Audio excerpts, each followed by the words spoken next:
కావాలనే మీ కలను నెరవేర్చుకోండి. సంప్రదించండి హెగ్డే ఫెర్టిలిటీ, హైదరాబాద్, తెలంగాణ. నమస్తే, welcome back to IT media. నేను మీ ఝాన్సీ. మన బాడీకి విటమిన్స్ అన్నీ పుష్కలంగా కావాలి, ప్రోటీన్స్ కావాలి, మినరల్స్ కావాలి. దట్టు ఇప్పుడు విటమిన్ డి డెఫిషియన్సీతో బాధపడే వాళ్ళు కోకొల్లలు. అదేంటండి, మనం ఎక్కడో వేరే కంట్రీస్లో లేం కదా, మనకి ఏమైనా ఎండ తగలకుండా ఉంటుందా, చక్కగా ఎండలోకి వెళ్తే అయిపోతుంది కదా అని చెప్పి చాలా సింపుల్గా చెప్తున్నారు. బట్ ఈ రోజుల్లో ఎండలో తిరిగే, అంటే మార్నింగ్ కానీ ఈవినింగ్ కానీ ఎండలో తిరిగేంత టైం ఎవరికి ఉంది? టైం ఉన్నా కానీ ఎవరు తిరుగుతున్నారు? కేవలం విటమిన్ డి డెఫిషియన్సీ మనం ఎండలో తిరగకపోవడం వల్లనే వస్తుందా? ఇంకెలాంటి మనం చేసే దినచర్య కానివ్వండి, అంటే మన లైఫ్ స్టైల్, ఫుడ్ ఎలా ఉంటే మనం ఈ డెఫిషియన్సీల బారిన పడకుండా ఉంటామో, ఈ టాపిక్ తెలుసుకుందాం. ప్రస్తుతం మనం ట్రెడిషనల్ హీలర్ ఇంకా హెర్బలిస్ట్ ఆంజనేయరాజ్ గారి దగ్గర ఉన్నాము. నమస్తే అండి. నమస్కారం అమ్మా. బాగున్నారా సార్? బాగున్నానండి. సార్, విటమిన్ డి డెఫిషియన్సీ అనేది ఈవెన్ మా ఆఫీస్లో కూడా చాలా మంది చెప్తున్నారు ఇప్పుడు. అవునండి. అంటే సప్లిమెంట్స్ తీసుకుంటున్నామని కానివ్వండి, ఫుడ్ మార్చమని చెప్పారు అని చెప్పి. ఏంటి సార్, అంటే విటమిన్ డికి ఉన్న ప్రాధాన్యత ఏంటి? మన శరీరానికి ఎందుకు అవసరం విటమిన్ డి? అంటే డి ఒకటే కదమ్మా, బి12 డి ఈ రెండు కూడా అందరిలో కూడా. అవునమ్మా, అందరిలోని ఆల్మోస్ట్ తక్కువే ఉంటున్నాయి. విటమిన్ డి3 బి12 అనేది చాలా ఇంపార్టెంట్ అమ్మా. ఈ రెండు డెఫిషియన్సీ రావడం వల్ల ఏంటంటే రొమటాయిడ్ ఆర్థరైటిస్ లాంటి కీళ్ళ నొప్పులు, మజిల్ పెయిన్స్, నర్వస్ ప్రాబ్లమ్స్ ఇవన్నీ రావడానికి కారణం, అనేక ప్రాబ్లమ్స్ రావడానికి కారణం విటమిన్ డి3 డెఫిషియన్సీ అమ్మ. ఇది డెఫిషియన్సీ అనేది అందరిలోనే ఉంటుంది ఆల్మోస్ట్. అలాగే మీరు అన్నారు ఏది ఎండలో తిరిగితే తగ్గిపోతుందని. ఎండలో తిరిగితే తగ్గిపోతుందండి, ఎన్నాళ్ళు తిరగాలమ్మా అది?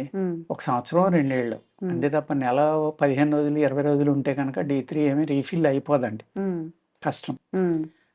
మీరు తిరగమని చెప్తున్నారు. ఒక అమ్మాయిగా నేను మిమ్మల్ని ఒక ప్రశ్న వేస్తాను. మీరు రోడ్డు మీద చూడండి, అమ్మాయిలు మోటార్ సైకిల్ తోలుతూ ఉంటారు, స్కూటర్ మీద ఆఫీస్కి వెళ్తూ ఉంటారు.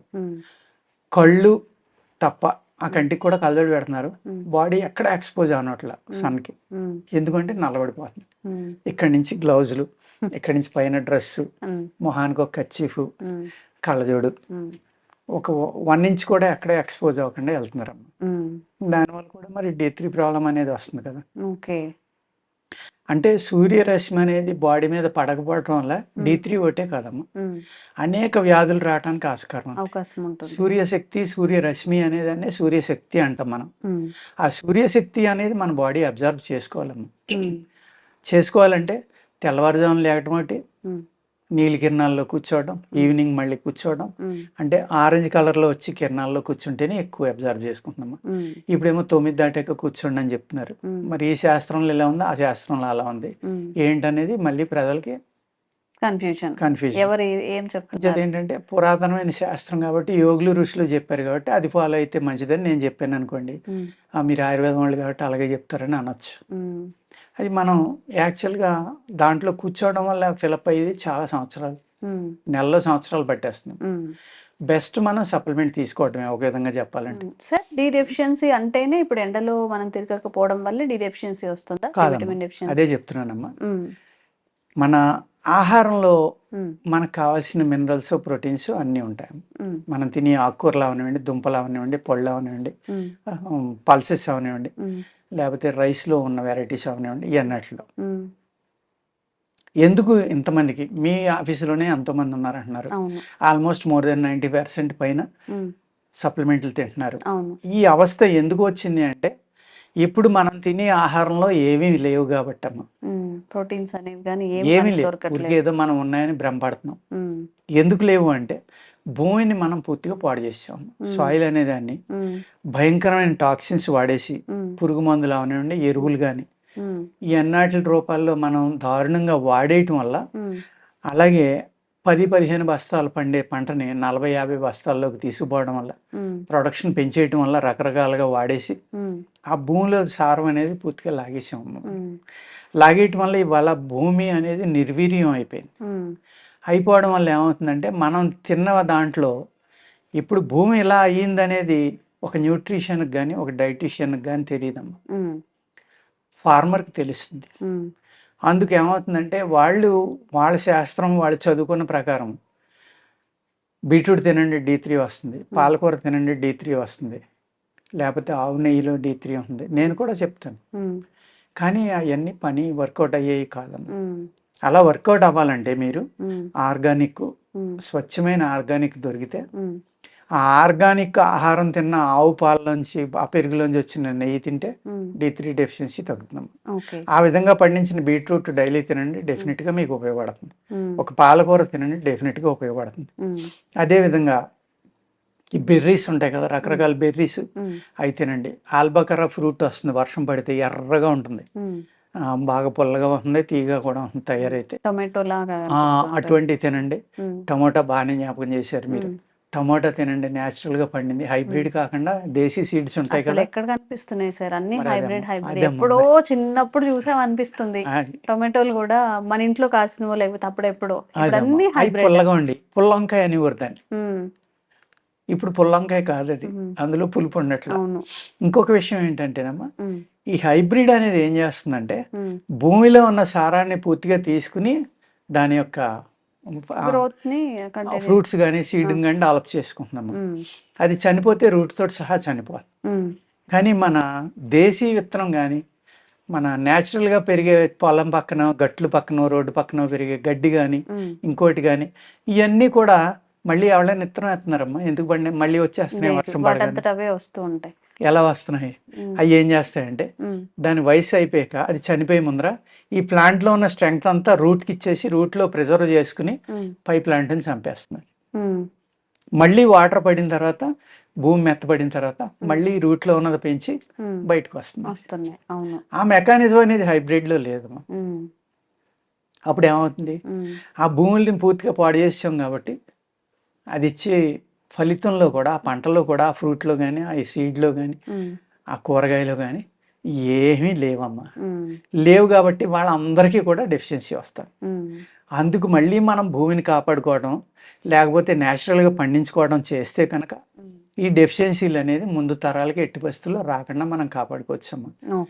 B12 ఉంది, ఏమీ లేదు, తౌడు, బియ్యం పైన తౌడు అంటాం కదా. వడ్ల మీద పొట్టు అనేది ఓక అంటాం అమ్మ. ఆ ఓక తీసేసాక బ్రౌన్ రైస్ అంటాం కదా, ఆ బ్రౌన్ రైస్ని కూడా మనం వైట్ రైస్గా అవ్వటానికి పాలిష్లు పెడుతున్నాం. ఆ పాలిష్ పెట్టినప్పుడు పోయి తౌడు అనేది ఏదైతే ఉందో దాన్ని కోన్ తౌడు అని కూడా పిలుస్తారు. చాలా మెత్తగా స్మూత్గా ఉంది, ఇలా నలిపితే ఆయిల్ వస్తుంది అందులో. అది కొద్దిగా బెల్లం కలుపుకుని మీరు రోజు ఒక ఉండ తింటే B12 ఉండదమ్మా, వెంటనే కవర్ అయిపోతుంది. మామిడి జీడి, ఇప్పుడు మ్యాంగో సీజన్ వస్తుంది, ఆ టెంక లోపల పండు తిని మనం టెంక పాడేస్తాం. ఆ టెంక ఎండబెట్టుకుని జాగ్రత్తగా దాచుకోండి, దాన్ని బద్దలు కొట్టి అందులో ఉన్న జీడి తీయండి అమ్మ లోపల. దాన్ని ఎండబెట్టి పౌడర్ చేసుకోండి చక్కగా. ఆ పౌడర్ వేడి నీళ్ళలో కలుపుకుని కొద్దిగా అవసరం అయితే పట్టి బెల్లం కలుపుకోండి, పంచదార, లేదంటే ఆ పాలు కలుపుకుని మీరు టీ పెట్టుకుంటారు కదా, టీ పొడితో ఇది కూడా వేసుకోండి, టీలో కలుపుకోండి, లేకపోతే కలుపుకున్నది తాగండి అమ్మ. B12 ఇమీడియట్గా రికవర్ అయిపోవాలి విత్ ఇన్ 1 or 2 monthsలోనే. అంత అద్భుతమైన B12 ఆ తవుల్లోని. అంటే మనం ఈ వైట్ రైస్ తింటాం వల్ల ఏం కలుపు పడేసేసి మొత్తం పిప్పిని తింటున్నాం అయితే తింటున్నాం. అందుకే వైట్ రైస్ కమ్మ పురుగులు పట్టం. చిచ్చి మాకు వద్దని వదిలేసింది మనం తింటున్నాం. అవును సార్, నేను కూడా ఒకసారి మీరు బ్రౌన్ రైస్ తీసుకుంటే వారంలో పుచ్చిపోతాయి. ముక్క పురుగులన్నీ పట్టేసి. మనం తెలివైన వాళ్ళు, ఆ పురుగు తెలివైందా? పురుగే తెలివైంది. అదమ్మా, మనం తెలివైన వాళ్ళు అనుకుని దేన్ని కోల్పోతున్నామో మీరు ఆలోచించుకోండి. ఈ విధమైన ఆహార నియమాలు పాటిస్తా నేను చెప్పినట్టుగా న్యాచురల్గా పండించుకొని తింటాం కానీ ఈ అయితే D3 B12 ఎక్కువ ఉంటాయో ఈ ఆహార పదార్థాలు తింటే అమ్మా ఈ ప్రాబ్లం నుంచి బయటపడచ్చు. సార్ ఇప్పుడు విటమిన్ డి కానీ B12 కానీ డెఫిషియన్సీ ఉంది, మీరు చెప్పినవన్నీ వాళ్ళు చేయలేకపోవచ్చు. జనరల్గా ఏం చెప్తారంటే సప్లిమెంట్స్ తీసుకోవాలి అని చెప్పి. మరి ఈ సప్లిమెంట్స్ తీసుకోవడం మంచిదా? తప్పదు కదా, హెల్త్ కి ఏమైనా ఇష్యూస్ అవుతాయా? ఇప్పుడు అలోపతి మీద చాలా టాబ్లెట్స్ మీద, మన దేశంలో తక్కువ కానమ్మా, ఇతర దేశాల్లో అయితే ప్రతి టాబ్లెట్ మీద ఇన్ని సైడ్ ఎఫెక్ట్లు ఉన్నాయని రాస్తారు. అవును, మరి ఎందుకు వేసుకుంటున్నారు మీరు?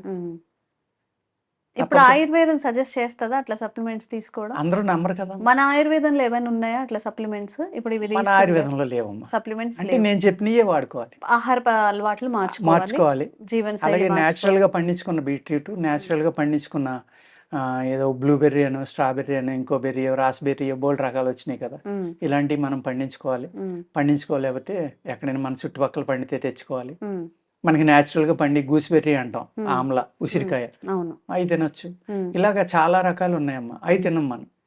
పిజ్జాలు, బర్గర్లు, లేకపోతే ఇంకోటి నిల్వ ఉన్న ఆహారం, లేకపోతే 4కి లేచి వెళ్ళి భోజనం చేయడం, పలావులని, కబాబులని, ఇలాగ చేతులారా మనం అనేక ప్రాబ్లమ్స్ అంటే చేతులారా చేసుకున్న ప్రాబ్లమ్స్ కొని తెచ్చుకుంటున్నాం డబ్బులు పెట్టి, దాన్ని లక్షలు పెట్టి మళ్ళీ ట్రీట్మెంట్ చేయించుకుంటున్నాం.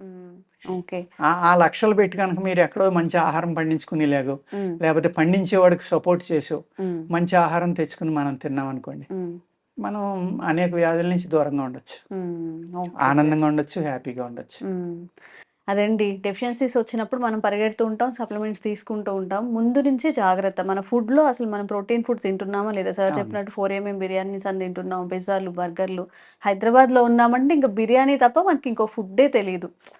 ఆకలేసిన బిర్యానీ, ఎప్పుడు టైం పాస్ కాకపోయినా బిర్యానీ ఇలా తింటూ ఉంటాం. ఎండ్ ఆఫ్ ద డే అది మనకి హెల్త్కి చాలా ఎఫెక్ట్ అవుతుంది. కాబట్టి మనం తీసుకునే ఫుడ్ మన శరీరాన్ని ఒక టెంపుల్గా భావించి మన లోపలికి ఏం వేస్తున్నాము ఫుడ్ అనేది కాస్త కాన్షియస్గా ఉంటే చాలా రోగాలకి మనం చెక్ పెట్టచ్చు. థ్యాంక్ యూ సార్, చాలా విలువైన సమాచారం ఇచ్చారు.